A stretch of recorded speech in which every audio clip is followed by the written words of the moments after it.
He endorsed his first presidential candidate, George W. Bush, in 2004.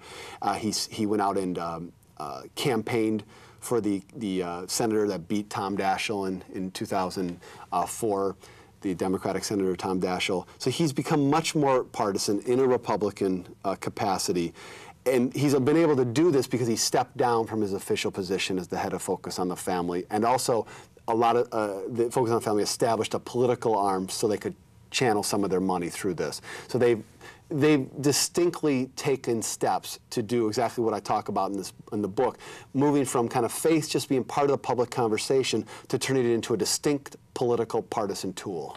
Now, what do you see happening in a future administration? Say if somebody will be succeeding George W. Bush, do you think there will be a shift back? Or is this something that's going to be part of our politics for the foreseeable future? Well, the argument in the God strategy is that this is, although we've talked a fair amount about Republicans, it's not a distinctly Republican move. The argument is that the rise of religious conservatives and their political kind of power in the public arena have propelled this shift, and that religion's just become a more prominent part of the American political discussion, so that Democrats have had to respond to it. And Bill Clinton is a classic example of that.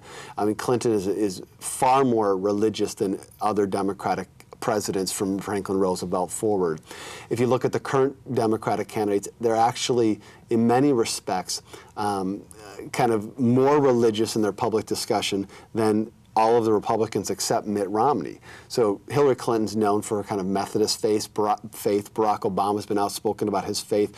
John Edwards regularly talks about a Southern Baptist upbringing. So this is all an indication of the Democrats responding to this political public dynamic. So regardless of who's elected, whether you take Rudy Giuliani and his kind of sordid past, or to this devout Mormon Mitt Romney, to Barack Obama, Hillary Clinton, whoever, the trend would suggest, the evidence would suggest that religion has become to occupy a new place in the American political discussion, in which it's not merely part of the conversation, it's a driving piece. And of course, that's one reason why the ACLU is nonpartisan and doesn't endorse political candidates, because we found that problems with violating religion and government separation can come regardless of who's in the White House or who controls Congress. That would be an absolute fallacy on the public's part to think that this is merely a Republican phenomenon. If you were to look across a number of the Democratic candidates who won in 2006, some of the most outspoken religious candidates were Democrats. And we talk about that in Chapter 6, about that helps explain some of their success. Certainly the Iraq War disaster has explained some of the other success of the Democrats. But part of it, they've won in a number of districts that they had not previously won, because they've become more comfortable with the God strategy, with using religion for partisan purposes.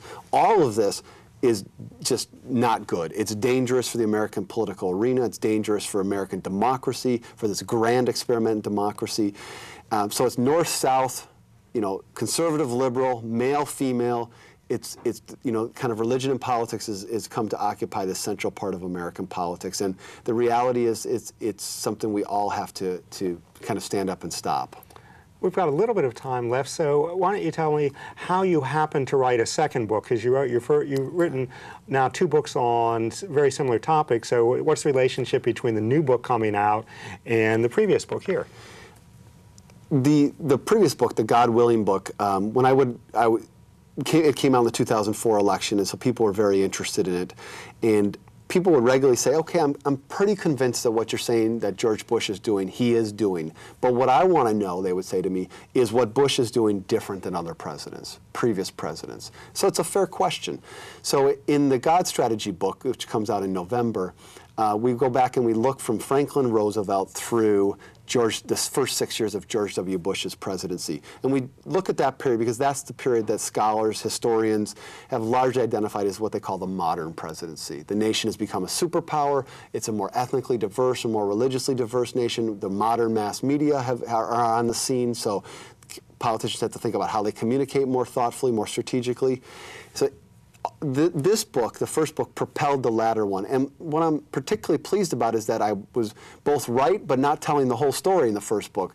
It is the case that George Bush is kind of marking an apex of some of this rise of the God strategy, but the reality is that he's the latest entry in what has been a dramatic shift since 1980. And when we recognize that dramatic shift, we realize that merely putting another person in the White House doesn't necessarily change the dynamic. It's longer term than just Bush. So do you think you'll be writing another book 3 or 4 years from now pegged to the next presidential election? I think I'll be writing some kind of book about this, but I'm hopeful that it will be a book about America. Kind of the God Strategy book ends with kind of, are we kind of maybe going off on a new course? There are some signs, and hopefully the book would be about this new course, this new trajectory, which would actually be back to the kind of distinction between the Declaration of Independence and the Constitution, where faith is part of the American public arena, but is not a driving part of it. Okay, we've got about a minute left, so give me an example of what one of these new signs is. Well, what we have is some of the most staunch religious conservative leaders in this country, not political leaders, but religious conservative leaders. A guy like Rick Warren, who's the best-known evangelical in America, wrote The Purpose-Driven Life, sold more than 25 million copies, that book did. He brought Barack Obama to his church to speak and took a great deal of heat from political religious conservatives for saying, you don't bring a Democrat because Obama's pro-choice. You don't bring him to speak. And Warren said, look, you know, I don't agree with him on abortion, but we can work together on AIDS. We can work together on poverty. And so what you've got is some of these key kingmakers, the Jerry Falwells of today, who are saying, we're not just going to be Republican. We're going to look across the partisan aisle. We're going to find some allies. That, to me, suggests that there's an opening for faith to kind of go back to where it should be, which is outside the political arena, just talking to people, being part of the conversation, but not necessarily putting the divine stamp on particular candidates. David Domke, thank you for being a guest on Speaking of Freedom. If people want to find out more about your book, where would they go on the web? Well, thanks for asking, Doug. They go to www.thegodstrategy.com. There's a book website right there. It's coming out in November, and they can get a great deal of information and read an excerpt, in fact. And of course, if you want to find out more about the ACLU, it's www.aclu.org or aclu-wa.org for Washington. Doug Honig of the ACLU saying,